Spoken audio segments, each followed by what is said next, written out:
तर आज सकाळी सकाळी समुद्र किनाऱ्यावर येण्याचं कारण की नोव्हेंबर ते मार्च हा जो काळ आहे, या काळात ऑलिव्ह रिडल कासव जो आहे तो ह्या समुद्र किनाऱ्याच्या पट्ट्यात अंडी घालतो. साधारण एक मादी 100 ते 200 अंडी एका वेळेस घालते. तर त्या 100 ते 200 अंड्यांपैकी साधारण 100-150 अंडी त्यातून पिल्लं बाहेर येतात आणि त्या पिल्लांना बाहेर आल्यानंतरही पशुपक्षी किंवा किडामुंग्यांचाही धोका असतो. तर त्यापासून संवर्धन म्हणून वन विभाग आणि इथले स्थानिक ग्रामस्थ त्यांचं संवर्धन करतात. अशी ही जाळी बांधून ती अंडी तिथे जमा केली जातात. तर त्या अंड्यातून साधारण 40 ते 70 दिवसात त्यातून पिल्लं बाहेर येतात आणि आज अंड्यातून पिल्लं बाहेर आलेली आहेत. साधारण 80 पिल्लं बाहेर आली आहेत. तर या पिल्लांना आज आपल्याला समुद्रात सोडायचं आहे.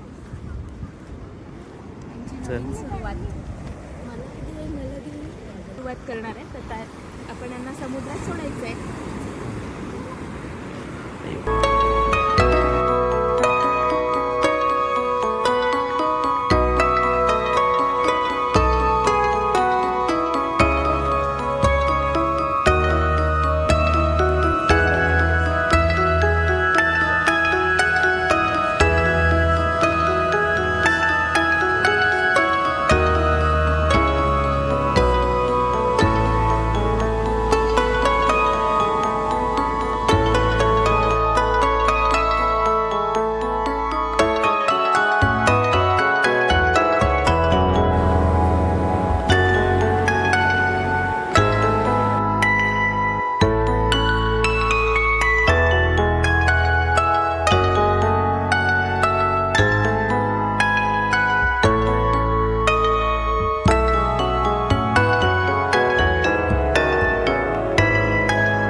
विभाग आणि स्थानिक ग्रामस्थ एवढ्या मेहनतीने एवढे कष्ट करून त्यांचं कासवांचं संरक्षण करतायत, त्यांचं संवर्धन करतायत. तर आपली जबाबदारी बनते की असे समुद्रकिनारे, एवढे स्वच्छ समुद्रकिनारे आहेत ते अजून स्वच्छ ठेवावेत, कचरा करू नये आणि त्यांना त्रास होईल असे काम करू नये.